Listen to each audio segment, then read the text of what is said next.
Bueno, buenas tardes a todas y todos. Gracias por venir a esta primera clase de este módulo que comienza hoy. Eh, yo soy Gabriela Burdiles de la ONG FIMA. Voy a estar moderando esta clase apoyando a los expositores. Comentarles que esta es la Universidad Socioambiental. Es un proyecto que tiene la ONG FIMA con apoyo de la Fundación Konrad Adenauer, que de hecho fue un proyecto que se concursó en la Feria del Clima el año pasado y se ganó este premio, y por eso estamos pudiendo hacer este esfuerzo en colaboración con la Sociedad Civil por la Acción Climática y todas las organizaciones maravillosas que forman parte de ese colectivo. Hoy día, bueno, les presento a Constanza, Ignacio, Muriel y Abril, de CEVERDE, de la organización CEVERDE, que van a estar dando esta primera clase sobre replanteando la alimentación. Yo creo que mejor que ustedes expliquen mejor su proyecto, que todos deben estar muy interesados en saber. Solo algunas reglas como de convivencia durante esta clase, que por favor mantengan sus micrófonos apagados. Eh, Va a haber el chat habilitado en todo momento, así que hagan sus consultas ahí, comentarios, porque yo me voy a encargar de ir recopilando sus consultas y tener espacios de pregunta y respuesta cuando ustedes me lo digan. Así que anímense ahí, animarlos a que participen. Yo creo que con eso ya les doy el pase para que comiencen su clase. Súper. Eh, Hola a todas y todos, bueno, los que se van conectando ahí también. Bueno, primero que nada, muchas gracias por la invitación y por esta gran iniciativa de la Universidad Socioambiental. Estamos súper felices de participar ya por segunda vez. También estuvimos el año pasado, aunque no pudimos hacerlo todo por el estallido, así que ahora felices de poder hacerlo completo. Bueno, yo soy Constanza, me pueden decir Coti, y también invitados a hacer las preguntas que quieran en el chat. Vamos a tener 3 sesiones de preguntas y ahí las vamos a ir ordenando para poder, ojalá, resolver todas. Bueno, antes que nada, replanteando la alimentación surgió hace 3 años de la organización CEVERDE. Ahora la organización se separó en una parte ONG y en una organización universitaria, que es La Raíz, lo pueden buscar en Instagram, y nosotros estamos en esta parte ya más universitaria también. Eh, Así que bueno, pueden buscarnos en Instagram, en La Raíz, o en Severde también hay un poco de información, o en nuestro Instagram del proyecto que se llama Replanteando-Bajo. Y es un proyecto que busca en el fondo concientizar acerca del impacto de la alimentación tanto en el medio ambiente como en la salud, y buscar soluciones concretas en conjunto también para mitigar este impacto. Así que para lo que nos convoca hoy día, queremos hablarles sobre la alimentación, que es algo que hacemos en realidad todos los días, quizás 4 o más veces al día, pero que no muchos somos conscientes quizás de dónde viene esta comida o quién la produjo. Así que para los que ya están conectados y conectadas, quiero partir con una pequeña reflexión, una pequeña pregunta que lo pueden responder, lo pueden anotar en el chat o lo pueden pensar para ustedes. Así que la pregunta es, ¿qué almorzaron hoy día? A ver si se acuerdan. Yo almorcé, ni siquiera yo me acuerdo. No, almorcé quinoa con fritos de acelga. Lentejas por ahí, arroz integral. ¡Uy, wow! ¡Ay, qué rico! Muchos almuerzos Muchas ricos. legumbres. Sí, buenísimo, qué rico. Ahora les quiero preguntar también, esto no lo tienen que responder, sino para pensarlo un poquito más ustedes. Quiero saber si saben quién hizo quién estuvo involucrado en todo el proceso de esa comida, quién cosechó esa quinoa, quién cosechó ese poroto, quién sacó la papa de la tierra, quién lo transportó. A ver, ¿quién habrá estado involucrado en todo ese proceso y ahora de dónde vino eso? ¿Alguien sabe de dónde vino ese poroto? ¿De dónde vino esa lenteja? ¿De dónde vino ese zapallo? ¿Será de Chile? ¿Será de Europa? ¿Será de Norteamérica? La verdad es que yo, si me preguntan a mí, quizás sé que la quinoa blanca viene de Talca, pero en realidad la roja no sé muy bien de dónde viene. Creo que la selga ¿Viene de la zona central? No estoy tan segura. Ya, les hago esta pregunta porque en realidad estamos súper acostumbrados desde pequeños y pequeñas a que nos sirven la comida y no tenemos idea, vino del supermercado y después lo que sobra o en general las cosas en nuestra casa, nosotros hacemos un nudito en una bolsa negra, la dejamos afuera de nuestra casa y en realidad nos olvidamos del problema. Pero en realidad atrás de esa comida no solo hubo una persona, sino que quizás hubieron cientos de personas involucradas, quizás viene de China, quizás viene de Europa. En realidad la comida que nos ponemos en la mesa tiene una historia súper larga que contar y que en realidad no nos hemos preguntado y nosotros los queremos invitar a hoy día a preguntárselo. ¿De dónde viene el café que me estoy tomando? ¿De dónde viene el chocolate? ¿De dónde viene todo lo que hacemos? ¿Y qué hubo o qué tuvo que pasar para que esa comida llegara a nuestro plato? Así que les voy a contar un poquito como en general de la comida. Quizás no le voy a decir como de dónde viene ese poroto, pero sí podemos hablar un poquito de lo que está pasando con la industria de la comida actualmente. Hoy en día, según la Organización Mundial de la Comida y de la Agricultura, la FAO, por sus por sus siglas en inglés, el sistema agroalimentario consume el 70% del agua para consumo humano. Ese es solo del agua potable, porque no estamos hablando del agua salada ni nada, o sea, hablamos solo del agua potable. Además, emite alrededor de 1/3 de los gases de efecto invernadero y, de hecho, si incorporáramos el transporte, además, sería alrededor del 50% de las emisiones del gas de efecto invernadero, que ya sabemos son uno de los principales ¿cómo se dice?, causantes del cambio climático y del calentamiento global. También, hoy en día, 1/3 de todo el suelo terrestre, o sea, todo el suelo continental, sin hablar del océano también, es ocupado por la agricultura.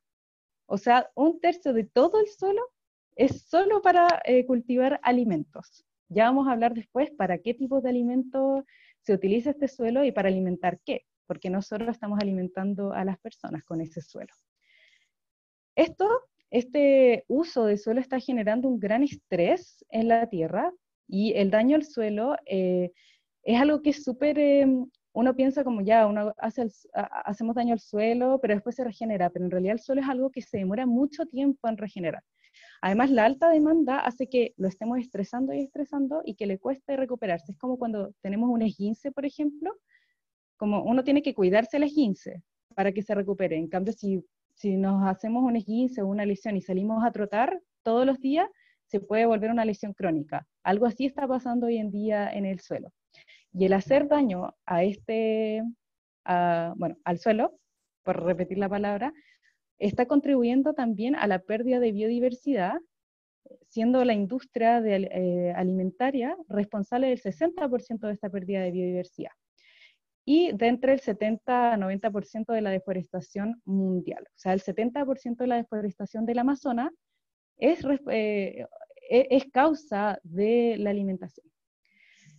Pero en realidad, o sea, no les queremos hablar tanto de los problemas, en realidad voy a decir cositas cortitas, como más hechos, porque hoy día nos queremos enfocar y usar esta hora y media o lo que va quedando para buscar soluciones en conjunto y qué podemos hacer nosotros desde nuestra casa. Bueno, el impacto de esta industria ha traído, bueno, sequías en diversas zonas, como Petorca, acá en Chile podemos verlo, que estamos con escasez hídrica hace 10 años, producto no solo de la sequía, porque está la diferencia entre la sequía y la escasez hídrica. Entonces acá hay un problema en que aparte de que no llega suficiente agua, se está ocupando el agua de Petorca, lo poco que queda, en hacer cultivos, principalmente la palta. También el uso de la comida, o sea, el uso del suelo la generación de comida está contaminando los cuerpos de agua con fertilizantes, pesticidas y residuos orgánicos de animales. Con ello también se contamina el océano y otros cuerpos de agua. Y si nos preguntamos si es que vale la pena todo ese impacto, como decimos, bueno, por lo menos está siendo eficiente este sistema, está alimentando a toda la gente, en realidad nos damos cuenta después que a pesar de todo este impacto, 1/3 de la comida se pierde y eso lo vamos a hablar más adelante sobre el desperdicio de alimentos. Y ese tercio de comida, que equivale a 1.300 toneladas, alcanzaría para alimentar a las 800 millones de personas que hoy en día pasan hambre o no tienen suficiente comida. O sea, además estamos en un sistema ineficiente. Y eso, hay una frase que me gusta mucho para explicarlo, que lo dice Bill Mollison, que el problema de la comida o de la agricultura en general es que está orientada o no está orientada a generar comida o alimentar a la población, sino que está orientada a generar dinero. Y el problema de cuando algo está orientado a generar dinero es que hay dos maneras de generar dinero, aumentando los beneficios y disminuyendo los costos.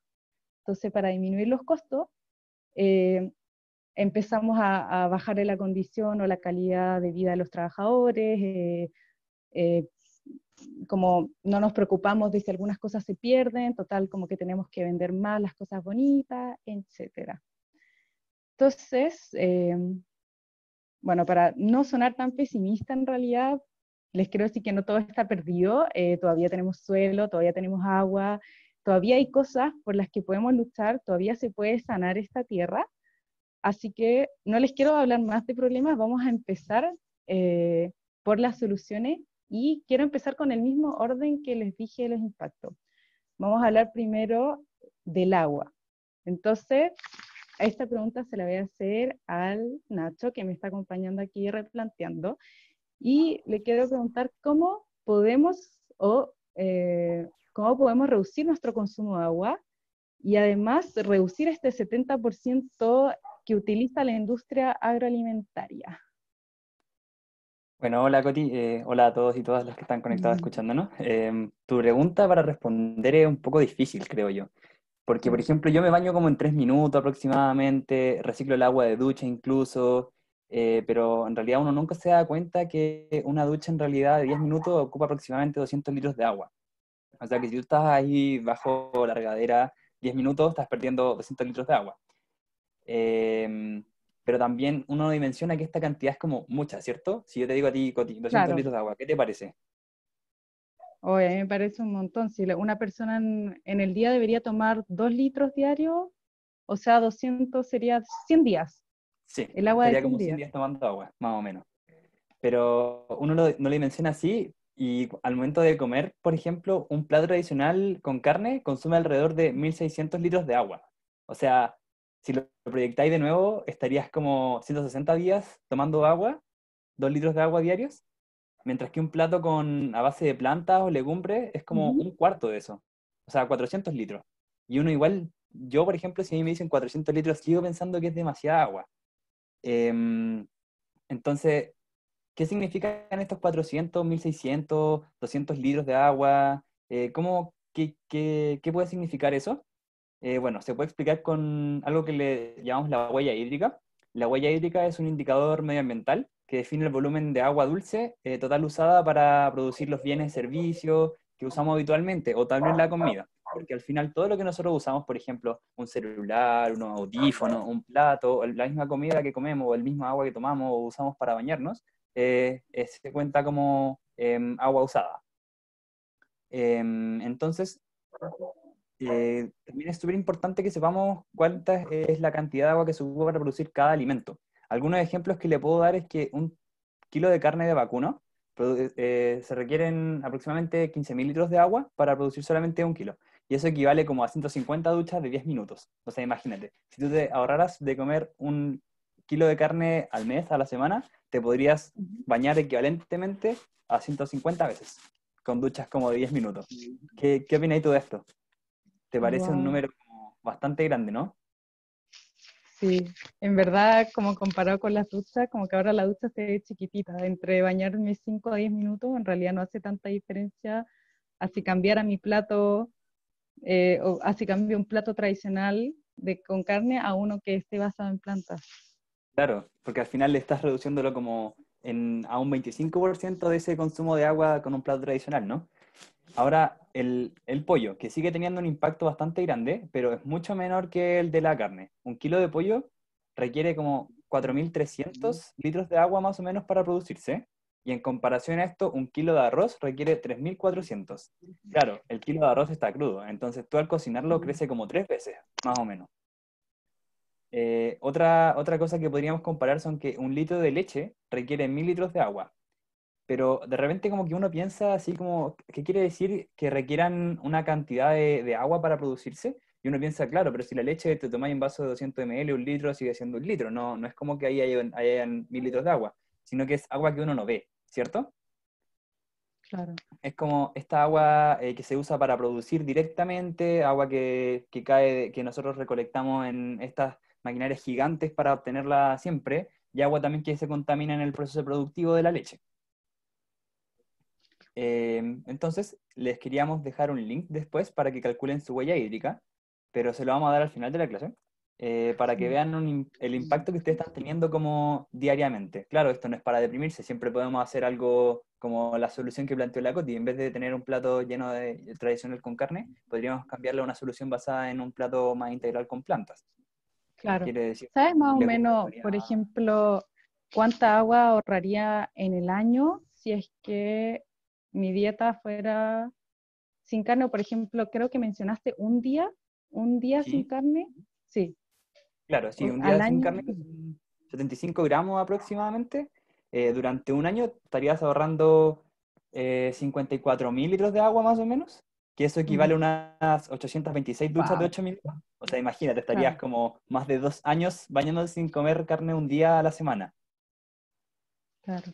Oye, hace un paréntesis, quería compartir pantalla, pero creo que me está pidiendo al anfitrión pedir compartir.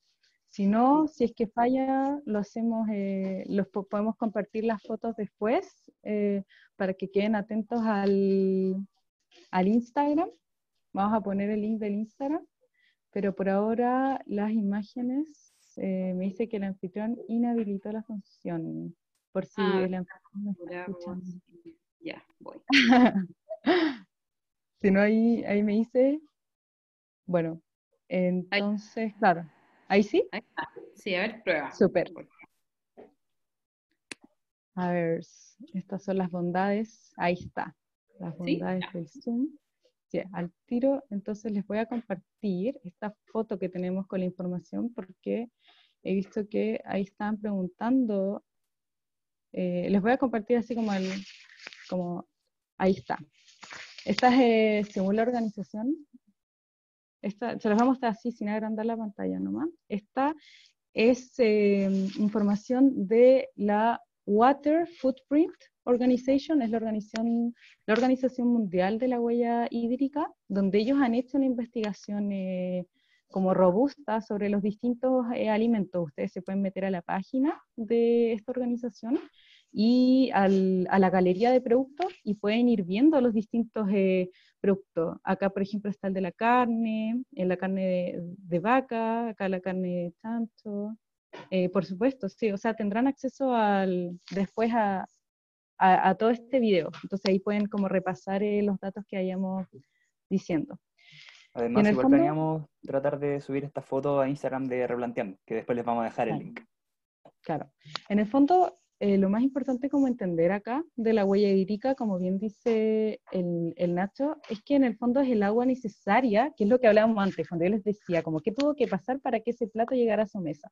En el fondo es todo el agua que se necesitó para poder producir ese alimento. O sea, en un maíz, por ejemplo, que son 450 litros para 500 gramos, en el fondo es el agua que se usó para cultivar ese maíz. Y ahora la carne aumenta mucho este número porque primero el animal tiene que crecer antes de que nosotros no lo comamos. Entonces, en el fondo el animal crece, en ese proceso tiene que comer cultivos y esos cultivos tienen que tener agua, además el animal toma agua, después se utiliza agua para lavar la maquinaria, etcétera. Entonces, toda esa suma de agua hace que la huella hídrica al final de 1 kilogramo de carne sea tan alta. O sea, acá es para 300 gramos, pero para 1 kilo es alrededor de 15.000.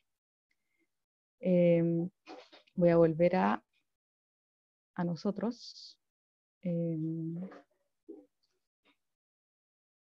o sea, a dejar de compartir pantalla. Ahí está. Entonces, eso con la huella hídrica.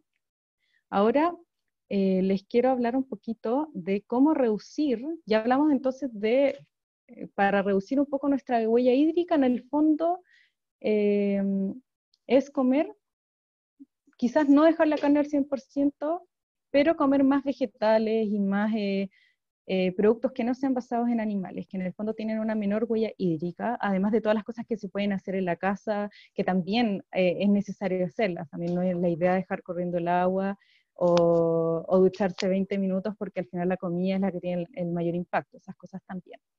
Ahora, ¿cómo reduzco las emisiones de gases de efecto invernadero producidos por la comida? Aquí no les quiero hablar de nuevo primero de la carne para no ser tan latera, sino que les voy a decir una acción poderosa que se puede hacer, que es comer de temporada, es decir, comer estacional. Eso se refiere, por ejemplo, cuando yo como una naranja en verano, que es de invierno, significa que tuvo que viajar desde el otro hemisferio del mundo, donde es invierno, para que llegue a tu mesa. Eso significa que aumenta la emisión de carbono porque se suman las emisiones de carbono de todo el transporte. Entonces, al final, comiendo de temporada y local, ojalá, se van a disminuir harto estas emisiones por transporte. Eso no significa tampoco como que dejemos de comer quizás mango o piña o que todo sea nativo, porque la realidad ya no pasa que todo es nativo, igual con la globalización se han traído semillas de otras partes y podemos cultivar cosas que antes no cultivábamos y eso no está mal. El tema es no comer, por ejemplo, todo el año palta. Sabemos que la palta estresa mucho la zona de Petorca, o para quienes no lo saben, la palta, que es un fruto tropical, donde llueve mucho, ahora está en Petorca, en la zona central en Chile, donde no llueve tanto, entonces esa demanda de agua se suple con el agua subterránea y el agua de las cuencas. Entonces, en el fondo, la palta, que es de verano, nosotros la comemos todo el año, entonces estamos estresando todo el año ese suelo. Entonces, una invitación es comer de temporada. Acá les voy a mostrar otra imagen que hizo la INDAP, que es súper buena porque en el fondo nos muestra qué frutas son de temporada. Acá, si la ven, esta es de la zona central, pero ustedes pueden ir a la página de la INDAP y van a ver de la zona del norte, del sur, y acá nos muestran, por ejemplo, las frutas y verduras de verano, las de otoño, primavera, invierno. Entonces, en el fondo nos van invitando a preferir esas verduras, incluso también por un tema fisiológico, de repente son súper sabios los vegetales, o sea, todos los cítricos, si pueden ver acá, las naranjas, las mandarinas, son del invierno y que curiosamente tienen la vitamina C, como mayor cantidad de vitamina C, y en invierno es cuando estamos más susceptibles a resfriarnos. Entonces las naranjas y las mandarinas nos protegen de eso. También en verano están todas las frutas como la sandía, las cosas más jugosas, más aguosas, en el fondo para hidratarnos. Entonces también la naturaleza hay que aprender como un poquito de ella. Igual eso no significa ya, no voy a comer más zanahorias, son de invierno, entonces no voy a comer más zanahorias en verano. Ustedes también pueden hacer conservas. Por ejemplo, acá tengo algunos ejemplos. Acá tengo salsa de tomate, que está al vacío, entonces dura como 6 meses al vacío. Entonces yo digo, ya, tengo época de tomate, voy a gozar los tomates frescos en la época de tomate, y para el resto del año, para tener también tomate, voy a hacer salsa, por ejemplo. O también pueden hacer chucrut, acá tengo chucrut también, que es repollo, entonces así lo pueden conservar. Ahí me están diciendo encurtido de betarraga, también se puede hacer al escabeche, cebolla, acá, bueno, mermelada de casi cualquier fruta, he visto mermelada hasta de cochayuyo. Pueden hasta congelar cosas, las berries congeladas quedan súper buenas después para smoothies. En verdad, ahí ingeniárselas también. Nosotros en la página les vamos a ir subiendo recetas de conservas. Ahora, esa es la parte como un poco más sencilla de evitar estas emisiones. Ahora hay una segunda que ahora nos vamos a volver a meter en la dieta. La palta sí se puede considerar, sorry, es que justo de repente me aparecen algunas preguntas y como que tiendo a responderlas. La palta se puede hacer helado de palta y se puede hacer mermelada de palta, aunque no lo crean. Voy a tratar de no ver el chat para responder después las preguntas en sección pregunta. Ya, ahora la otra manera de evitar las emisiones, o sea, no evitarlas, es imposible, a reducir nuestras emisiones, nos vamos a volver de nuevo a la dieta. Y es que la dieta basada en carne, o cuando comemos carne todos los días, tiene un impacto en emisiones mucho mayor. Acá les muestro este gráfico donde podemos ver que para hacer 1 kilo de carne de res se emiten 28,3 kilogramos de CO2. Eso en general es más por la carne de res porque bueno, también es la más grande y la que vive más tiempo. Las vacas viven 3 años aproximadamente, mientras que un chanchito vive unos 10 meses, creo, como para estar listo para, no quiero decir la palabra, pero como para hacer filo, ya saben. Para consumirlo, digamos. Sí, para consumirlo. Entonces, en el fondo, bueno, la carne, como pueden ver acá, es la que tiene mayor emisiones, después los lácteos, después ya vamos a las otras carnes, la carne de pescado es la que tiene menos emisiones, y los huevos. Y como les decía antes, también las emisiones son altas porque en el fondo se cuenta la emisión de todo lo que ellos comieron también, o sea, todas las plantas, todos los cultivos, todos los procesos en el fondo que tienen una huella asociada se le van sumando a la carne. En cambio, si vemos ahora los vegetales, acá mira, lo voy a hacer rápido. Carne 28, semilla, que es lo que más emite, 1,5, o sea, unas emisiones considerablemente menores.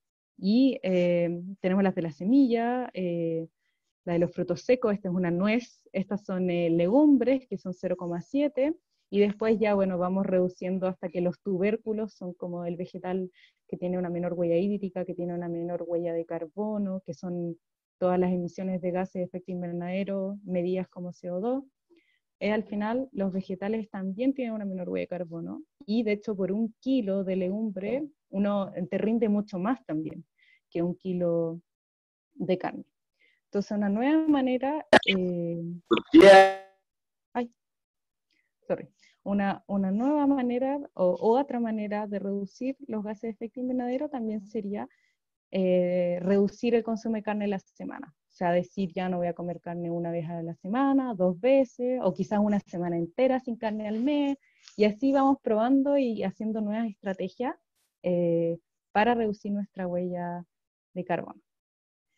Así que ahora pasando al otro tema y una preguntita. Entonces, una pregunta que surge harto cuando nos decimos como, bueno, vamos a tener una dieta basada en plantas, voy a necesitar más espacio para cultivar, entonces al final voy a estar usando más suelo.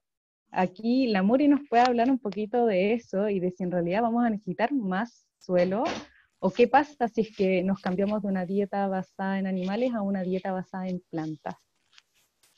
Hola, hola a todos.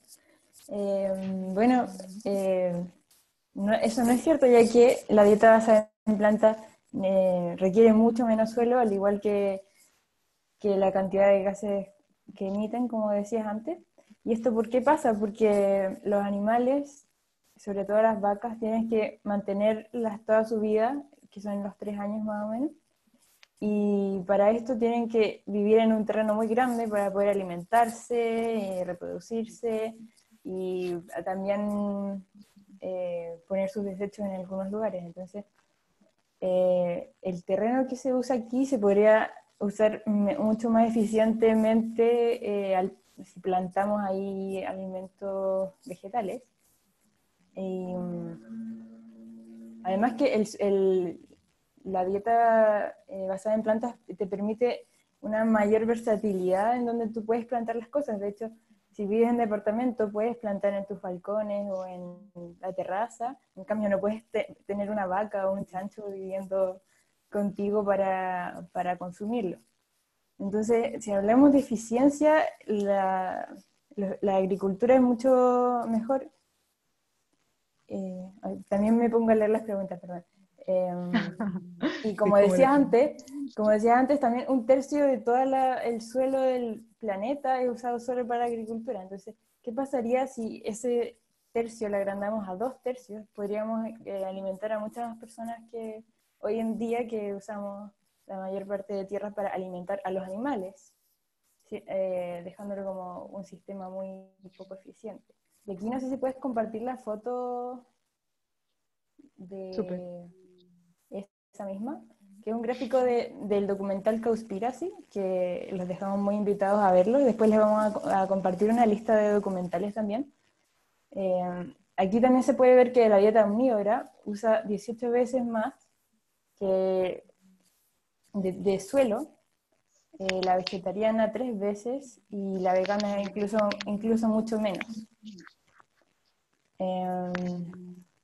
Y aquí también podemos complementar el uso de suelo con la reducción de la... Perdón, me perdí.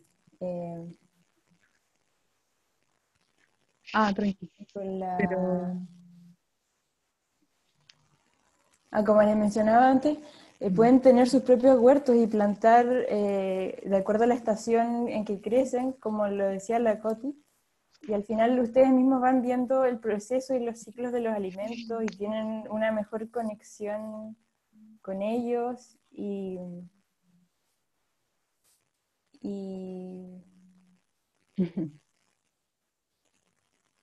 sí, vamos a responder las preguntas después, ¿cierto? Sí, sí, dejamos o la sea, sesión de justo hay una preguntas. sesión, de preguntas después de eso, No se así estresen porque la que estoy tratando toda, así que Ya, buenísimo. perfecto. nada más. Chao. Entonces, Buena- para resumir el uso del suelo, una persona omnívora creo que utiliza 2 veces el tamaño de 2 campos de fútbol enteros al año. En cambio, 14 personas con una dieta basada en plantas usan este mismo terreno al año. Entonces, si hablamos de eficiencia, esto siempre va a ser lo más eficiente. Y Claro. claro, ahí los datos lo muestran. Y a mí igual me pasó que al hacerme vegetariana en un principio no entendía cómo yo sola iba a hacer un cambio dejando de comer carne, pero al informarme y a ver los datos me pude dar cuenta que si una persona lo hace y empiezas a incentivar a tu familia o amigos, igual eso va sumando y sumando y de a poco va disminuyendo el mercado y todos podemos aportar. Eso. Buenísimo. Chao. Ya, vamos a hacer una sesión de preguntas ahora, ya que como que dijimos hartos datos como duros e interesantes, así que no sé si nos Dale. puedes ayudar, Sí. Gaby. A ver, lo primero que comentaron es sobre el tema de la temporada. ¿La comida fuera de temporada sí o sí viene de lejos o puede ser tratada con hormonas y químicos para desfasarla de la estación? Súper. De hecho, puede ser ambas. Puede venir de lejos y en general aparece en la etiqueta. Por ejemplo, otra vez compramos mandarina y decía de USA, y era como, "Oh, no, porque que eran las de supermercado, de hecho. Y en la feria uno le puede preguntar a la persona, yo en general siempre lo trato de hacer, de preguntarle al feriante de dónde trajo su producto. También hay cosas que vienen del mismo Chile, porque igual según la zona varía, o sea, en el norte que hace mucho más calor es distinto que acá al sur. Por ejemplo, o en el sur a mí los choclos me aparecían como 3 meses después, que yo soy de Osorno, que acá en Santiago. Y también pasa por, como les decía, de la palta, que la palta viene de Chile, no viene de otra parte, pero cuando la comemos fuera de la temporada, o sea, en verano, quizás no estamos trayendo la otra parte del mundo, no tenemos esta emisión, pero sí estamos usando más agua porque se está estresando el suelo y además no lo dejamos recuperarse. O sea, estamos todo el año extrayendo y extrayendo agua. Entonces, se dan esas dos cosas que yo al menos en lo personal no las encuentro muy positivas. O el tomate, por ejemplo, cuando es fuera de temporada, está como congelado y siempre está como malo. Entonces, al final, mm, como que se dan esos dos escenarios. Claro que el tema de tratamiento con hormona o modificación genética igual es mucho más complejo porque nos metemos como en un área que todavía no está, si bien está súper explorado, es como re complicado tratar de hacer eso. Como dice la Coti, hay tomates que se les pone como un gen específico para que puedan resistir la baja temperatura en invierno, pero aún así hay algunos que no lo logran y se descarchan, se congelan, y después uno probablemente lo puede ver en el supermercado como súper bonito, rojito, como Claro. comestible, pero después te das cuenta que en verdad a los días se pudre o no resiste o viene mucho más blando, o algunos más fibrosos, incluso es el tema de la modificación de genes. Claro. A él les ponen un gen de ballena a los tomates y sabe a pescado, es cuático. Sí, sí. Sí. Ay, También sí, les preguntan si es que el cambio de dieta, entonces, es la principal solución que plantean ustedes para la transformación del modelo alimentario actual. Uf. Ya, si yo respondo, yo creo que sí, pero es una, o sea, es una opinión personal, pero basada también en diferentes estudios que se han hecho. De hecho, Harvard, o sea, la Universidad de Harvard, de Oxford, de Holanda, entre otras universidades como bien renombradas, apoyan esta dieta para disminuir el impacto del cambio climático. O sea, igual ya está en la literatura. También desde 1800, desde que apareció, o sea, después de la Segunda Guerra Mundial, que fue la Revolución Verde, donde surgieron estos grandes monocultivos, porque antes de la Segunda Guerra Mundial no existían estos grandes monocultivos de soya, de maíz, de trigo. Estas cosas se instauraron después porque se creía que la gente iba a pasar mucha hambre después de la Segunda Guerra Mundial. Entonces, después de este hito, salieron hartas bibliografías que empezaron como a respaldar la dieta, más que solo basada en plantas, sino que una dieta variada, como decía la Mori también, como irnos de los monocultivos, que también el 70% de los monocultivos van para animales de ganadería, o sea, el 80% de la soya va para animales. Entonces, hay una que se llama A Diet for a Small Planet, una dieta para un planeta pequeño, como refiriéndose a que en el fondo el planeta es limitado, tiene límites, entonces necesitamos una dieta que respete estos límites de la Tierra. Y ese libro es de 1984. Entonces, igual es algo que se viene diciendo hace tiempo, que la dieta basada en plantas es como la solución a esto. Y básicamente es porque los animales comen 3 o 4 granos, que ese es como el gran problema también, y es la cantidad de carne que comemos. Entonces, en el fondo estamos poniendo en el suelo ese tercio de que les hablaba de que es utilizado para la agricultura, el 70% de ese mismo suelo es utilizado solo para animales. Y los animales comen 3 granos, o sea, el 70% de ese suelo ya está, sorry con los números que de repente los voy a enredar un poco, pero ya es una gran parte de la tierra continental que está usada solo para 3 granos. Entonces yo creo que ese es el principal problema.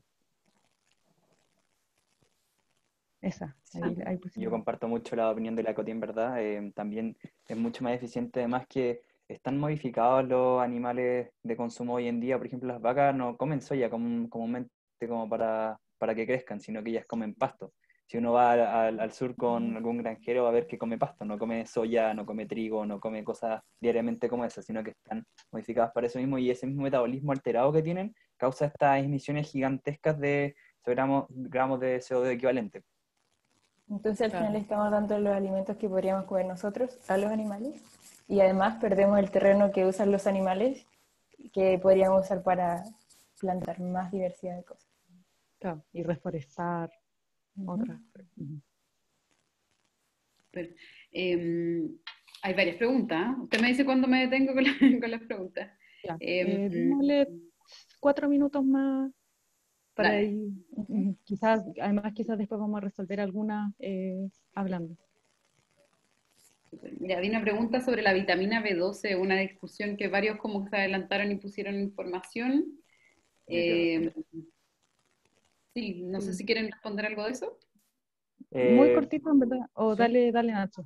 la vitamina B12 actualmente, o sea, esta es una historia un poquito larga, pero voy a simplificarla lo más que se pueda. Sí. Nosotros los seres humanos comíamos cosas de la tierra, como raíces, cosas que venían en el río, tomábamos esa agua y la vitamina es una bacteria que fermenta los intestinos de los animales. Entonces, actualmente, con un mundo más higienizado, entre comillas, nosotros no vamos directamente a la vertiente a tomar agua o nos comemos una raíz del piso. Entonces, las cosas están mucho más limpias y necesitamos suplementarlas. Actualmente también los animales tienen que suplementarlas porque no los dejan comer libremente, sino que llegan y ponen el alimento ahí mismo y no tienen cómo obtenerla. Entonces, se la suplementan ellos y en verdad me parece que el 80% de la población mundial tiene déficit, no, 50, perdón, por ciento de la población mundial tiene déficit de B12 sin ser vegetarianos, veganos y siguiendo una dieta omnívora. Entonces, suplementarse siempre, pero ojalá verlo con un nutricionista, no ojalá, idealmente verlo con un nutricionista porque cada persona tiene requerimientos específicos. Claro. Claro, o sea, en el fondo la B12 es sintetizada por las bacterias que están en la tierra. Y claro, de hecho las vacas la pueden producir cuando comen cobalto que está en el pasto, ellas pueden generar su propia B12. Pero como les decíamos que ahora comen trigo, maíz y soya, no son capaces. De hecho pueden buscar en Google como suplemento B12 para vacas, quiero tener mi ganadería, y les va a aparecer así todos los remedios con los que suplementan a los animales de ganadería, por si ahí tienen esa duda de la B12. B12. Ya, última. Ya, Sí. démosle la última para Pues, seguir. pues las mantengo obviamente para cuando haya más tiempo. Súper. A ver, esta era una de las primeras. En términos energéticos, pregunta alguien si para el cuerpo existe una relación entre la cantidad de proteína animal y vegetal. No sé si pueden interpretar esa, te la estoy leyendo textual. Sí. Existe una relación.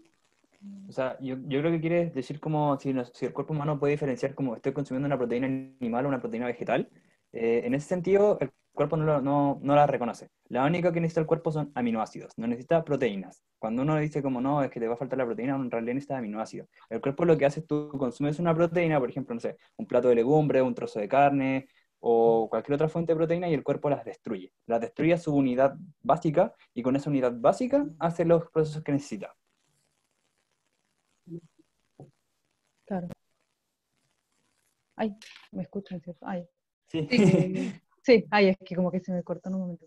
Igual, de todas maneras, como que no hay mucho caso de déficit de proteína en ese sentido. De hecho, el animal es el intermediario, al igual que la B12. O sea, nosotros, en vez de comer como la proteína, o quienes comen carne, yo no como carne, quienes comen animales en el fondo comen las proteínas que ellos tuvieron que comer también, eh, pero como con un eslabón más. Al comer vegetales también uno los está comiendo más directamente y son proteínas además con otras cosas. O sea, una lenteja no tiene solo proteínas, sino que va a tener fierro, va a tener magnesio, va a tener calcio, va a tener otras vitaminas también que la carne tiene mucho menos o no tiene, y además viene acompañada de otras cosas como grasa. O sea, la carne de cerdo, por ejemplo, independiente tú la limpias y le saques la grasa, el nivel de grasa que tiene es muchísima. Es uno de los alimentos que más grasa contiene, si es que no el más. Entonces también al final la proteína vegetal, además de ser de buena calidad, contiene otras cosas. Ya, pero vamos a seguir. Igual la próxima clase va a ser de salud, especialmente, para que estén atentos y para que no se la vayan a perder. Ahora, continuando como cómo apalancar o cómo disminuir este impacto, o el impacto que estamos teniendo. Ya hablamos del agua, de reducir nuestro consumo de agua, de reducir nuestras emisiones, de reducir nuestro uso de suelo, y ahora vamos a hablar un poquito de cómo evitar el desperdicio de alimentos. Y lo más importante es entender dónde se pierde y por qué se pierde. Y aquí le vamos a preguntar al Nacho si nos puedes contar un poquito de esto. Uy, ¿de dónde se pierde la comida? La comida se pierde desde el inicio de la cadena productiva. Eso es como un poco triste porque yo podría pensar como, claro, en mi casa yo me como todo lo que tengo y no boto nada. Por ejemplo, boto solamente el pedúnculo de la zanahoria que no me lo puedo comer, entonces lo tiro al compost, por ejemplo. Pero en verdad no, la comida se pierde desde el momento uno que se planta. Desde la semilla que tú estás ocupando para la tierra hasta lo que tú extraes, lo que se envasa. Y ese último punto de envasado es súper importante. Antes de empezar con un dato, sabemos que un tercio de la comida se pierde, como dijo la Coti, y ese tercio alcanza para alimentar a toda la gente que muere de hambre hoy en día. A mí en verdad es un rollo que me molesta bastante saber cómo el sistema tan ineficiente de comida que tenemos. Pero eso se produce un poco por el sistema en el que estamos inmersos. Estamos acostumbrados a ver, por ejemplo, un tomate así gigante, rojito, redondo, brilloso, pero si vemos uno que tiene protuberancia o lo vemos más deforme, como que tendemos a decir como no, tal vez no sabe igual, y de hecho muchas veces cuando uno prueba esos tomates saben mucho más rico, encuentro yo, o a ver, entonces esto pasa porque en los supermercados, cuando uno va a comprar la comida, usualmente encuentra estas cosas que son todos redondos, todos pesan lo mismo, tú agarras uno, pesa 150 gramos, o en promedio pesan lo mismo, entonces tú solamente te compras eso y no hay variedad, porque los supermercados tienen estándares de calidad demasiado altos. No pueden haber como frutas o verduras dañadas o con alguna especie de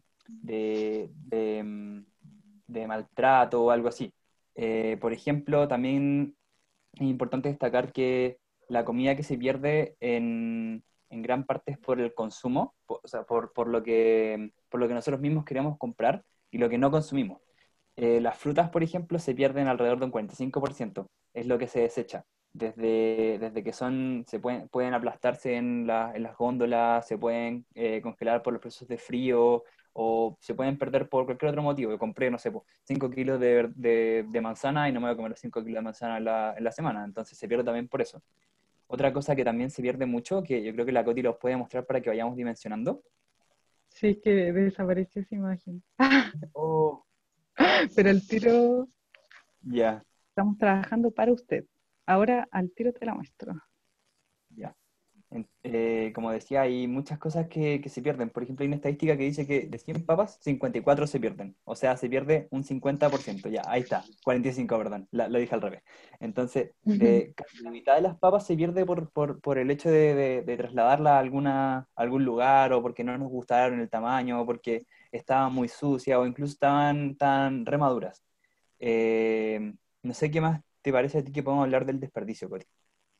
Sí, creo que has dicho algo muy importante, que al final mucho que se pierde ni siquiera es porque estuvo de mala calidad, y eso es lo que a mí es lo que más me impacta, que hay muchísima comida que se pierde estando en buena calidad, solo que, no sé, pues la manzana no cumplía la brillosidad perfecta o el tamaño perfecto No te o llamaba al el ojo. color.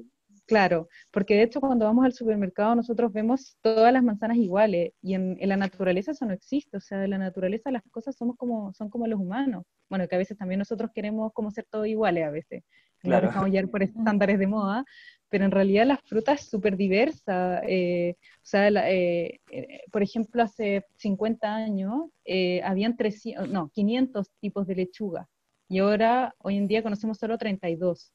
Y es por el hecho de que al industrializar todo, como es más cómodo quizás para el que produce, tener una fila de lo mismo nomás, en vez De la de tener variedad que esta se da en la diversidad. naturaleza.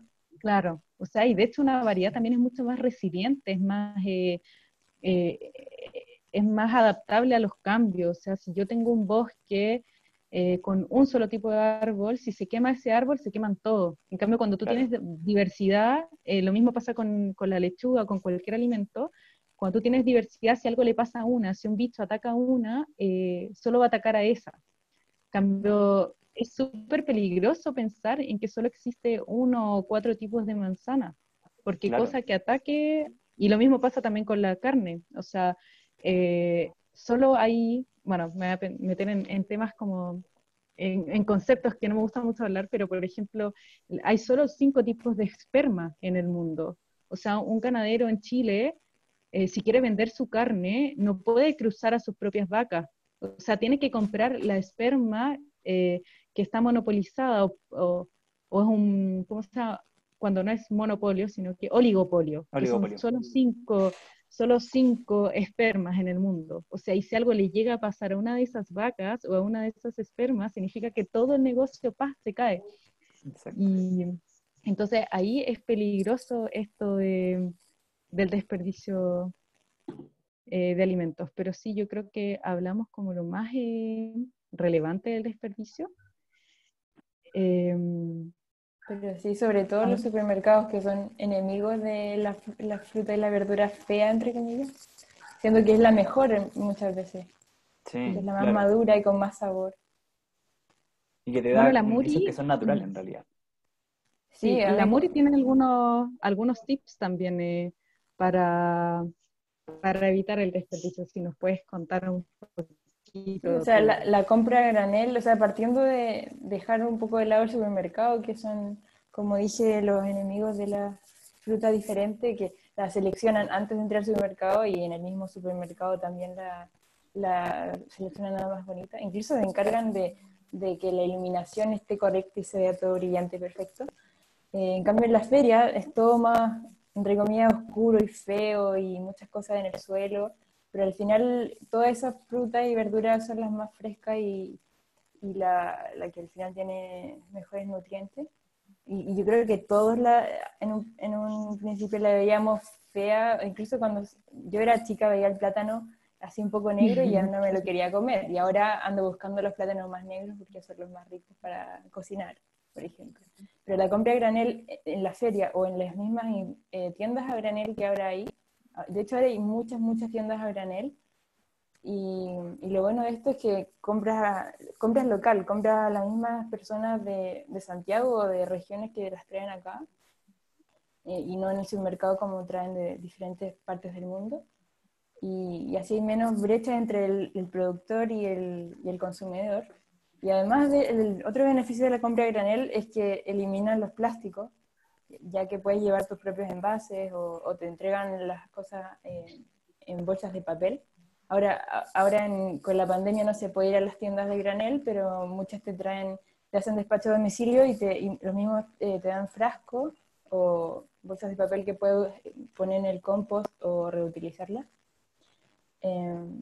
Entonces yo creo que esta es una de las mejores alternativas para la para el desperdicio de alimentos. Además que si compras a granel, compras la cantidad justa que necesitas para tu familia.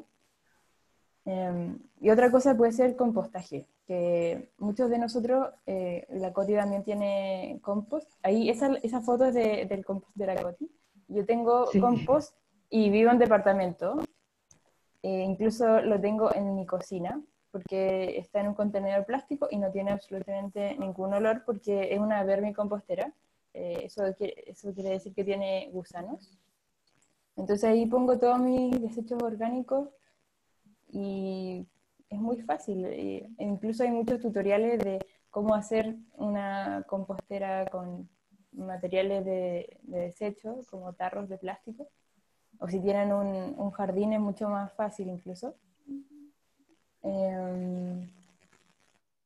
Y también, bueno, hacer recetas que no desperdicies nada. Yo, por ejemplo, antes de cocinar, veo todo lo que me quedó el día anterior o todas las frutas y verduras que me quedan y junto todos los poquitos y creo una nueva receta y al final eso ayuda mucho y no estás cocinando todos los días una cosa nueva y si algo se pone medio malo porque ya cocinaste algo y lo botas, mejor ir juntando todo y hacer sopas o congelar o no sé qué Claro. otra idea se te ocurra a ti, Coti. Mira, a mí también una cosa que no se me había ocurrido y que me lo dijo una amiga, la Bruna Garretón, que es muy seca también, que hay algo súper simple que uno puede hacer cuando vas al supermercado, que es como comprar las frutas que vienen solitas. Por ejemplo, los plátanos típicos que la gente quiere 4 plátanos y vienen 6 y sacan los 2 y los dejan ahí. Y como que a nadie le gustan los plátanos abandonados y se van quedando ahí, se van quedando ahí hasta que nadie los compra y se botan. Entonces, cuando uno vaya a la feria, comprar ese plátano abandonado, como Lindo. elegir el que esté solito, por último te armáis los 6, tus 6 con los armados. Y Qué buena idea. bueno, de comprar a granel, otro beneficio también es como que ya compras mucho más sano, o sea, en una tienda de granel ya no tienes los procesados ni cosas, sino que yo antes pensaba, de hecho me asustaba que no iba a tener variedad, como dije, pucha, en el supermercado como que hay muchas cosas, pero en realidad en el supermercado siempre compraba lo mismo, porque como que era tan grande que era como, no, ya, quiero salir rápido. En cambio, en la tienda de granel, de repente, cada vez que traen un grano nuevo o una legumbre nueva, es como, ya, dame 200 gramos para probar.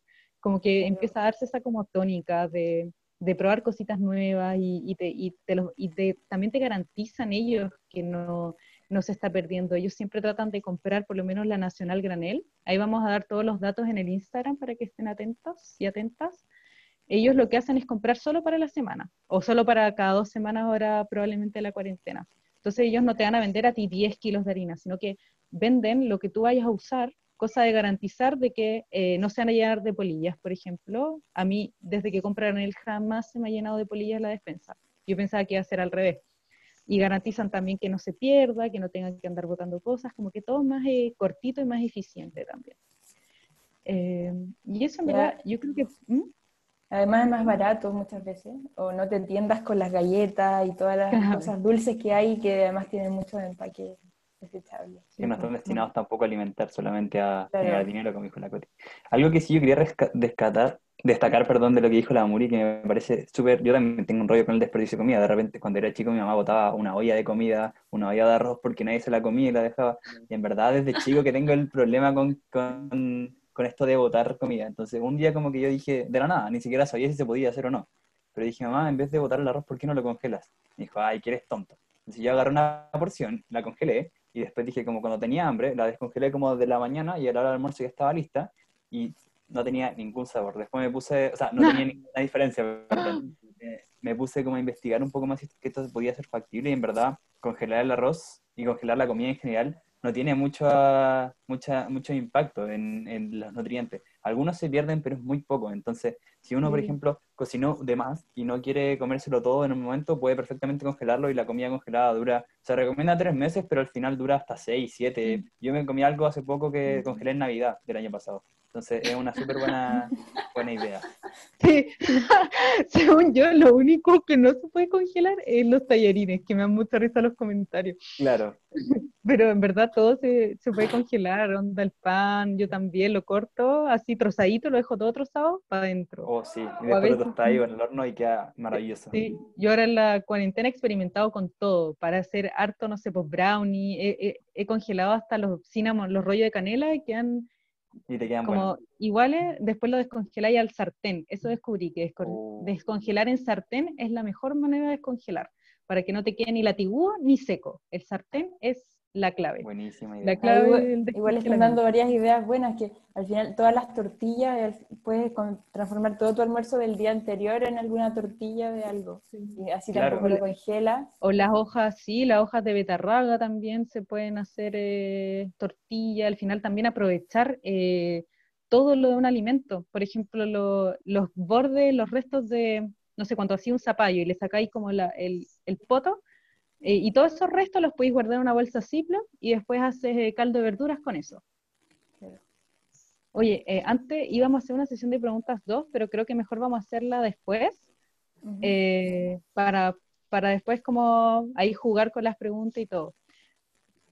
Así que, como quizás cerrando la parte de desperdicio, la Abby, que está por ahí también, que es una integrante Acá. muy querida también, ella también nos va a dar un consejito. Sí. En realidad son poquitos, pero son súper eficientes. Uno, por ejemplo, es hacer pequeños cambios en la cocina, como por ejemplo invertir en una lufa, que es una esponja vegetal.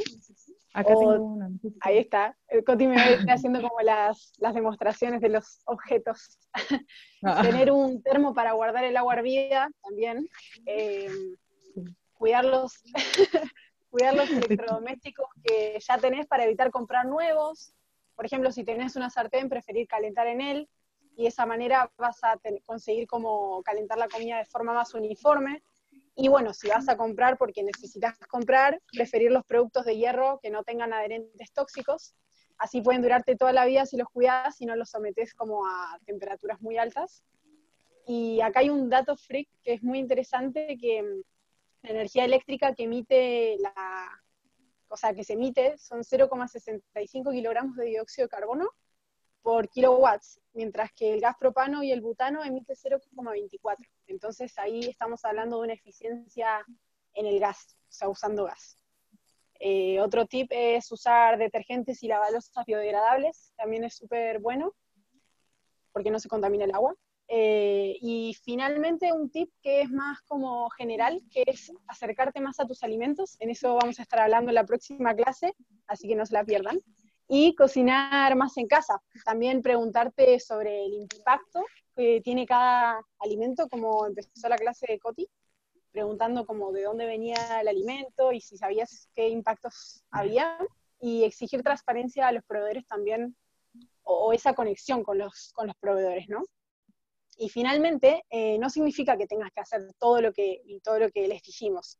Ya simplemente un cambio va a hacer la diferencia, es cosa de ir incorporando de a poquito, cada persona tiene sus propios ritmos, y quizás por ahí te hace más fácil hacer una huerta que dejar la carne, o quizás te puedes empezar volviendo vegetariano, o seguir comprando algunas cosas en el supermercado, pero siempre van a haber matices y no por eso tenés que desanimarte. Por eso ahí la foto que está proyectando Coti, que al equipo nos parece muy, muy cierta, que es que seas imperfectamente vegano, que seas imperfectamente cero residuos, que seas imperfectamente libre de plásticos, imperfectamente sustentable, porque un pequeño cambio consciente es mejor que ninguno. Ay, qué hermosura. Así es.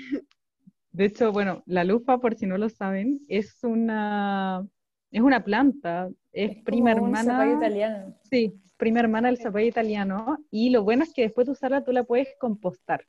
Y otro hermoso, en verdad la lufa para mí es como uno de los mejores descubrimientos de la sustentabilidad, y es que además cuando uno lava la loza, cuando la lavas con una esponja tradicional, cada vez va soltando plásticos. Entonces cada vez que tú lavas va soltando estos microplásticos hasta que te queda asquerosa y va contaminando también los cuerpos de agua, porque los microplásticos pasan por el sistema como de agua, de limpieza de agua, de purificación de agua, o sea, la pasan y van igual a los cuerpos de agua. Entonces con la lufa ya no te pasa eso, sino que son solo vegetales. Así que íbamos a poner datos también para donde pueden comprarla, y por ahí nombraron el detergente naranja, que es La Vida. También vamos a enseñarles a hacerlo en Instagram para que nos sigan. Ahora, bueno, como nos queda media hora, antes de las preguntas les vamos a mostrar algunas iniciativas que creemos que nosotros son súper choras, porque de repente pensamos que está todo perdido, como que estamos partiendo de cero, por así decirlo, como ya está la embarrada en el sistema agroalimentario, hay que partir de cero, pero en realidad hay muchas iniciativas en el mundo y en Chile también que están como combatiendo esto y haciendo un soporte como positivo. Solo les voy a dar como 3 ejemplos en el mundo, porque mejor hablar de Chile. Pero hay varios huertos urbanos que se están haciendo, que son como los tejados urbanos o también huertos urbanos en la misma ciudad. Alguien por ahí mencionó, lo pasé a ver, sobre la soberanía alimentaria, que en el fondo es el empoderarse de la alimentación. Porque si yo la otra vez estaba lavando la loza o duchándome, no me acuerdo, y me puse a pensar, en realidad la ciudad es casi como que una pequeña carcelita, pero no es una cárcel para que no se pongan no se asusten. Pero en el fondo nosotros dependemos de un tercero para tener agua, de un tercero para tener comida, y si algo pasa, por así decirlo, como, no sé, el sistema alimentario falló, como que nosotros vamos a quedar así como, ¿de dónde consigo comida? ¿De dónde consigo agua? Y además, como estamos en una ciudad, después salir para otro lugar, como si es que todos quisieran salir al mismo tiempo, sería súper difícil, porque solo hay ciertas carreteras, entonces como que en realidad no hay mucha seguridad. En cambio, cuando hablar de la soberanía alimentaria es como de que tengamos más poder nosotros en lo que nosotros estamos comiendo. Entonces las huertas urbanas ayudan en eso, porque quizás no puedes tener de todo, pero puedes tener ciertas cosas que te van a garantizar cierta seguridad alimentaria si es que algo llegara a pasar. Entonces, uno es el que lo vamos a compartir, es el Eagle Street Rooftop en Estados Unidos. Es una granja donde tienen diferentes huertos en los edificios. Ahí el Nacho los va a estar copiando en el chat. Está el Farm 51, que es la granja 51 en Estados Unidos, y el Brooklyn Ranch. Bueno, de hecho casi todos están en Estados Unidos, también hay algunos en Hong Kong, y bueno, hay varios repartidos en el mundo, también hay en Reino Unido, a lo largo de Europa hay varios huertos urbanos que en el fondo buscan esto. Y nosotros en nuestras casas también podríamos hacerlo. O sea, hay cosas que son súper fáciles, como se dice carne perro, que no es un dicho muy vegano, pero son fáciles de hacer. O sea, el orégano, la albahaca, los tomates, hay un montón de cosas que podemos hacer nosotros en nuestra casa. Hay una cuenta que se llama Huerta en mi balcón, que enseña a hacer huerta incluso en los balcones. Como de repente hay gente que dice, pucha, no me llega mucha luz, pero igual hay plantas que crecen de hecho sin luz, que de hecho piden no tener luz. Entonces ahí uno puede aprovechar de ponerlo, como la rúcula, la espinaca. Después en Chile, ya si nos vamos acá, hay un centro de permacultura que a mí me encanta, que es, tuve la suerte de ir este año, les voy a mostrar una fotito. Es el Centro de Raíces del Viento. Ellos están en la 10ª región, bien alejados de la urbe. De hecho, ellos están cerca de la frontera entre Argentina y Chile, una frontera, un paso que hay por el Bolsón. Y en el fondo, bueno, acá en la foto pueden ver el huerto, uno de los huertos que tienen, que era el huerto que está cerca de la comida. Y estas personas, bueno, se abastecen, son casi autosustentables porque empezaron hace poco, pero lo que ellos hacen es invitar a la gente a ir. Ustedes pueden ir cada verano, bueno, cuando se acabe la cuarentena, ir a alguno de sus cursos y ellos enseñan cómo vivir de esta manera, más autosustentable, más autosuficiente también. Hay otros lugares como El Manzano, hay centros de permacultura en Pucón, quizás la Moni les puede decir la próxima clase porque ya estuvo ahí. También está Tinajacura, que son donde hacen alimentos orgánicos. ¿Qué tal los no sé, creo que hice una pregunta y me pasaron una pregunta, pero ahí la respondo. Entonces, esto para mí son como las cosas que más me gustan que se están haciendo en Chile. En el fondo, acá tenemos muchos lugares que están apuntando por una cultura más sostenible. Y en Santiago mismo tenemos un montón de tiendas a granel, está, bueno, Sin Envase, La Nacional, que ahí les podemos decir, Guadalupe, Tienda Natural, la Familia Vegan, La Moneda Granel, hay un montón de tiendas donde ustedes pueden comprar y que son alimentos traídos de productores locales, o sea, de productores que están haciendo las cosas no tan industrializadas. También está Huertas Adeo, que nos encanta a nosotros como equipo, que ellos están protegiendo a las señoras, las guardianas de las semillas, un poquito más al sur de Santiago. Está la Pitru, que es un emprendimiento que entrega verduras agroecológicas, orgánicas, o sea, sin pesticidas, sin fertilizantes, que también respeta la estacionalidad, entre otros beneficios eh, de la agricultura agroecológica. Y eso en verdad como de datitos, como que se están haciendo otras cosas. Así que podemos pasar a otra sesión de preguntas, Gaby, antes de que se... Estaba anotando todos los Instagram, buscando todos los datos que están dando. Buenísimo. Ya. Unas preguntas que quedan como de antes. Si es Ujú. que es posible cultivar granos como garbanzos o lentejas en espacios urbanos reducidos. Ahí había como una discusión también. Mira, en Santiago sí o sí, y de hecho en este centro donde yo fui, que es en la 10ª región, o sea, donde llueve harto, en verdad hace frío, como que tenían sus legumbres, lograban hacerlo, y en espacios reducidos, o sea, hay un libro que se llama Huerto en 1 metro cuadrado, donde se pueden hacer como diferentes cosas. En realidad las legumbres y los granos, por ejemplo, en el Huerto San Francisco de la Universidad Católica, ahí tienen quinoa, tienen legumbre, tienen hartas cosas.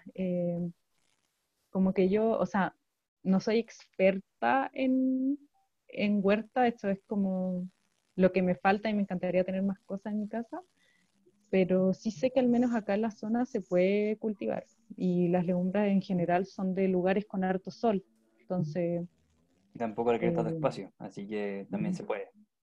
sí.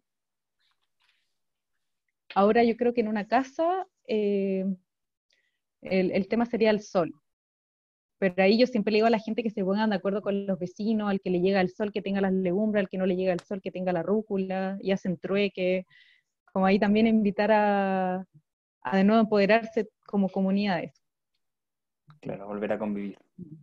Sí. Súper. Preguntaban, algo lo mencionaron ustedes, pero ¿cuál es la relevancia que le dan a la soberanía alimentaria? O sea, eso lo que decía yo, que para mí es súper importante, como que yo le hago la intersección entre soberanía y seguridad alimentaria, que la seguridad en el fondo es garantizar como una alimentación eh, segura en términos nutricionales, de cantidad, etcétera, a toda la población. Y que lo cual no se está haciendo actualmente. O sea, si hay gente que pasa hambre, significa que no hay seguridad alimentaria actualmente. Entonces, la soberanía ayuda en el fondo a lograr esta seguridad porque te empodera y no solo como tener cultivos tú, sino que exigir a los proveedores transparencia, como dijeron por ahí también. Como, eso es como decir, cada vez que uno paga por algo, uno está votando en el fondo por el sistema que uno alaba, o sea, claro, como el sistema que uno quiere o elige. Entonces, esa es una manera también de empoderarse, de decir, ¿saben qué? Yo no quiero pagar por tu sistema, o si es que tú no me estás diciendo realmente lo que estás haciendo, entonces prefiero un lugar donde sí lo digan. Y creo que eso es súper importante porque yo no creo que el enemigo sea el supermercado, sino que es la manera de cómo lo estamos haciendo.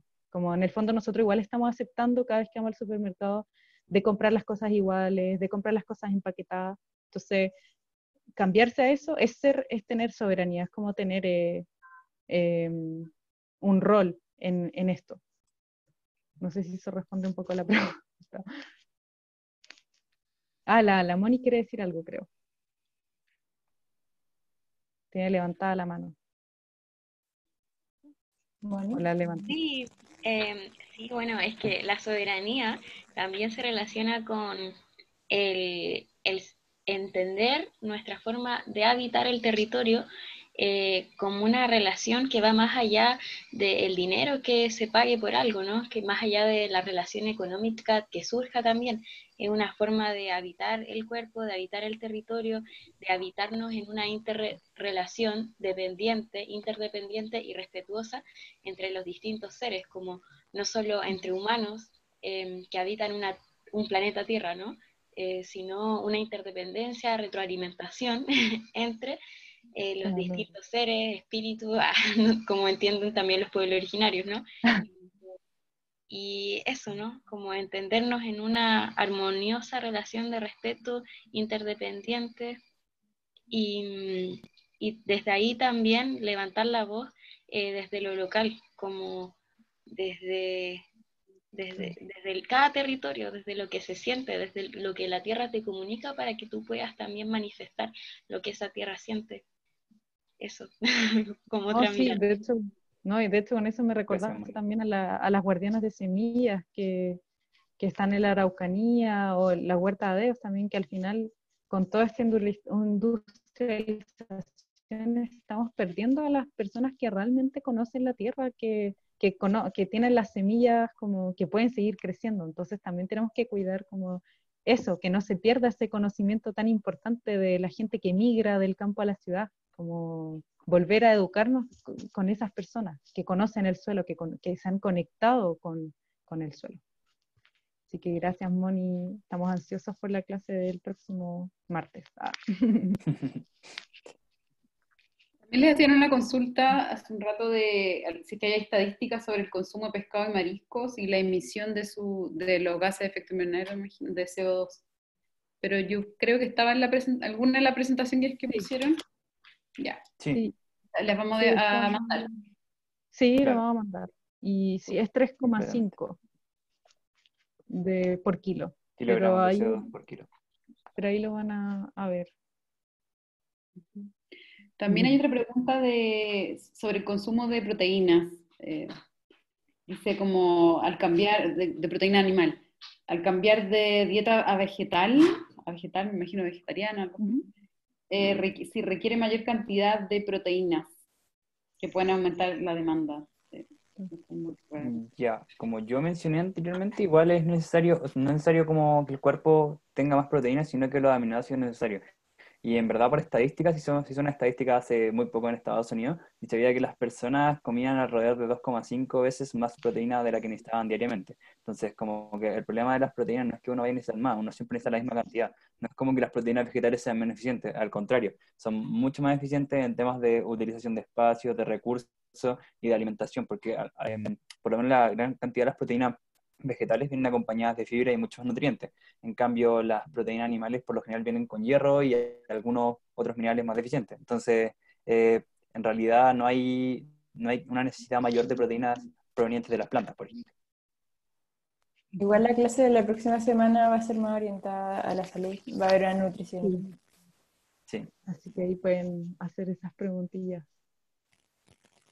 Preguntaron por qué opinan sobre las industrias de pasta. Bueno, me imagino que en la noticia que salió hace poquito una investigación que usan huevos de gallina hacinadas.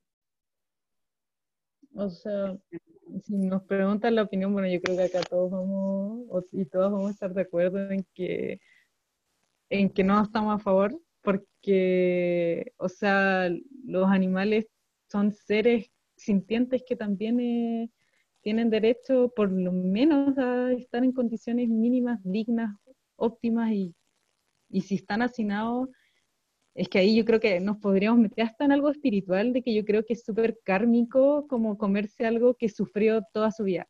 Entonces, yo no quiero invitar a nadie como a decir, no, no compren esa marca, porque el problema al final no es la marca en sí, es el problema de la industria de los huevos, como la conocemos hoy en día, y el 93% de los huevos aún son de estas industrias donde están hacinados, o sea, que no tienen la certificación free range, que también esa certificación no te garantiza al 100% que estén libres. Hay ciertos lugares que sí los tienen libres y como en el campo, pero la certificación no te garantiza eso. Entonces, eh, ahí también queda como en el, ¿cómo se dice? Como espectro A moral de la criterio, ¿no? persona también.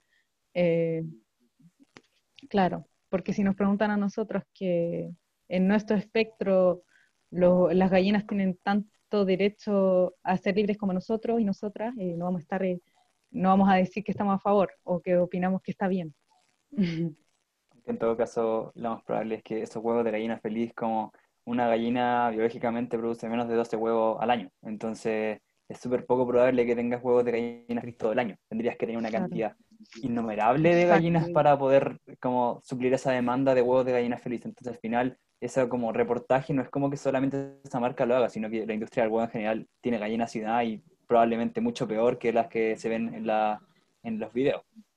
Claro, no Claro. estoy dejando a la marca como libre de nada, sino que es para que sepan que en realidad no solamente la industria de la pasta, sino que la industria del huevo en general es el problema como tienen las gallinas en esos estados. Claro. Quedan 10 minutitos todavía, así que Sí. ya. Les preguntan, a propósito de la lufa, preguntan para bañarse, ¿qué recomiendan? Porque es un poco dura la lufa. Puede Ay, doler. ¿en serio? Yo lo hago con la Pero lufa igual, pero bien remojadita con agua tibia, y ahí se eso. ablanda. Es que Igual hay tipos de exfoliante al lufa. final. Yo una vez fui a una feria, ¿cómo se llama? Oh, se me olvidó. Ya, pero fui a una feria y una vendedora me dijo que habían dos tipos de lufa, una que es un poquito más dura y otra más blanda. Y la más blanda me recomendaba como para ocuparla en la ducha. Bueno, no sabía. También si pueden dar tips para compostaje en departamento. Yo creo que lo podríamos Muri. dejar invitado a un Instagram de un proyecto O sí, de ¿cómo se llama? Lompost. De Lompost, sí, Lompost Chile. Ellos también son un proyecto de La Raíz, entonces para que también lo estén Ujú. viendo, tienen demasiado buenos tips y tienen Sí, un manual de compostaje que se está sacando semanalmente información de eso. sí, porque el compost da para, en verdad, otra charla, Es otra charla entera, otro sí. mundo. Sí. Aunque no es difícil, nunca hay que tenerle miedo. Ahí Sí. lo voy a enviar de nuevo. Y también preguntan si el desagüe de la lavadora o cuando Ujú. lavan la ropa puede servir para regar la huerta. No De- directamente. O sea, ¿tú ibas a decir algo, Mari? o sea, depende de qué detergente se use además. Ujú. Claro. Claro. Claro, eso no lo había pensado, claro. Si usáis un detergente biodegradable, sí se puede, pero en general cuando usáis los tradicionales tienes que tener este sistema de filtro que se puede hacer con piedras, Sí. pero ahí también es como, da como para otra charla. Para lo que la gente como más usualmente lo usa es para rellenar el estanque del baño, eh, que también se puede usar el agua de ducha cuando la abres, que esa después la puedes usar para el estanque de baño, que es una buena manera también de ahorrar agua. ¿Dónde se pueden conseguir semillas orgánicas? Les podemos poner los datos en el Instagram, porque yo Sí, Sí, tengo un par, pero no me acuerdo los nombres, tengo un entonces par. mejor, claro, mejor esas las vamos dejando guardaditas para después publicárselas y los puedan tener así ordenaditos. Y, dos más. ¿Cómo creen que afecta el uso de pesticidas o la falta de uso de pesticidas en el tema de la huella hídrica y de carbono de los alimentos? Mira, ahí, buena pregunta.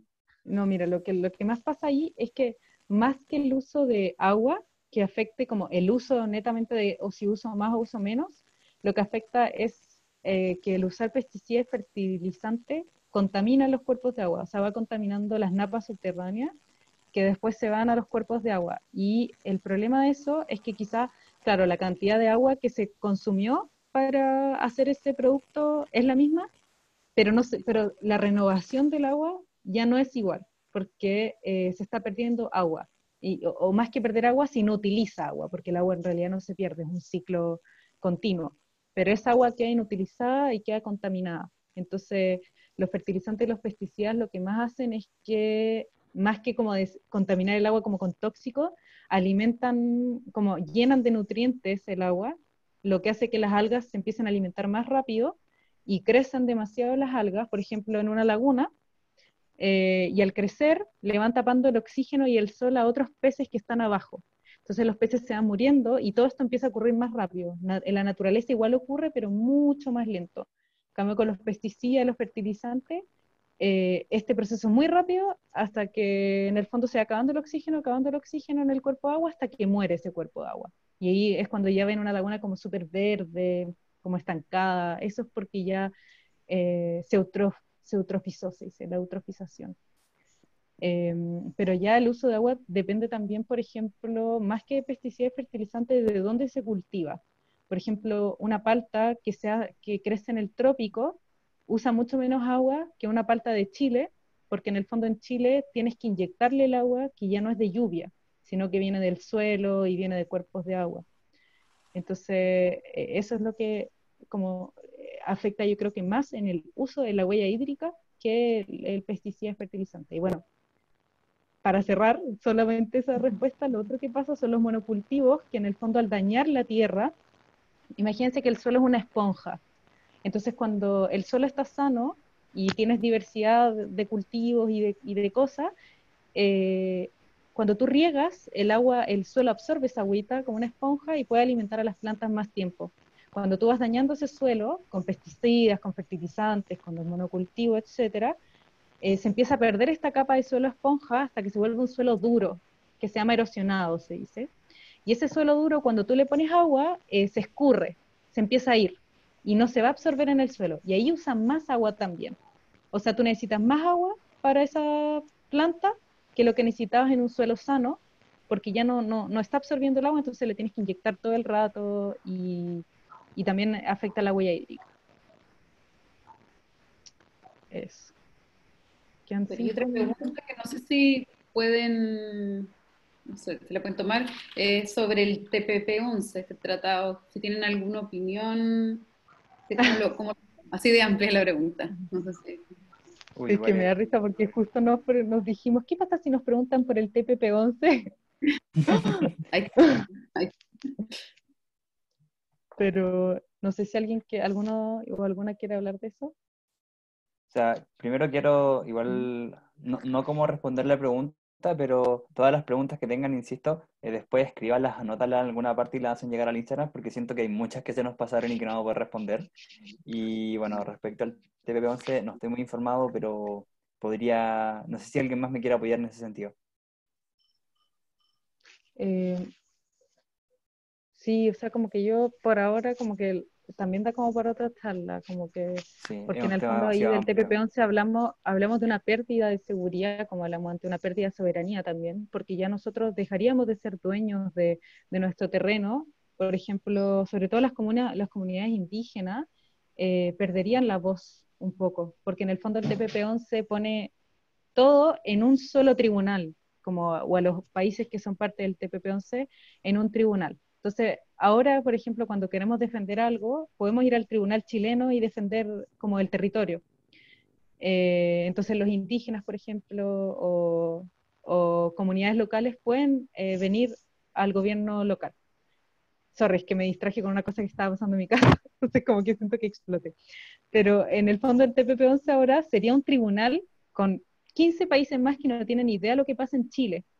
Entonces, si yo vengo a reclamar, como me van a poner una empresa acá que beneficia a esos 15 países y soy yo contra los 15 otros países, esto es como así súper general. Eh, es mucho más difícil pelear mi territorio si es que hay otros 15 países interesados en eso. Como ahí estaría como con otras 15 cabezas que podrían decirme como no, en realidad yo quiero tu territorio, yo voto por usarlo igual. Ese yo creo que es el problema más relevante del TPP-11, Y que como decían en facilita el las chat, cosas. también perderíamos mucho de las semillas que se privatizarían. Claro. Exacto. Así que eso también se vuelve a relacionar con soberanía y seguridad. Pero como Oye, dice yo la ahora Coti, que igual va, da para sí, demasiado. sí. Oye, va quedando poquito, pero siento que estemos súper bien en el tiempo. Solo los quería, aparte de dejar súper invitados y invitadas a la clase de la próxima semana que vamos a hablar, quizá ahora fueron como más datos duros, más como cosas así, más objetivas, o sea, como más de medio ambiente y todo. En la próxima va a ser mucho más De de salud, alimentación, claro.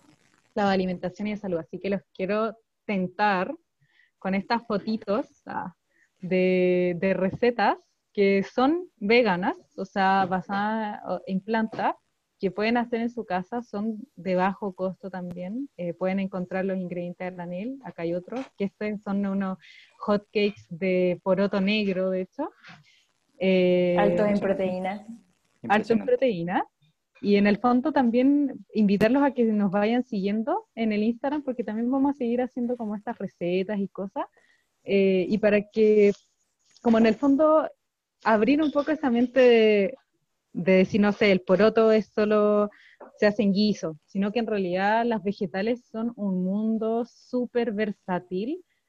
Por ejemplo, el garbanzo puedes hacer de todo, merengue, mayonesa, brownie, blondie, hotcakes, Guisos, comida, guiso, tortilla, de todo. Entonces, el mundo de los vegetales realmente no es aburrido, es súper entretenido, es súper solo hay que variado, experimentar.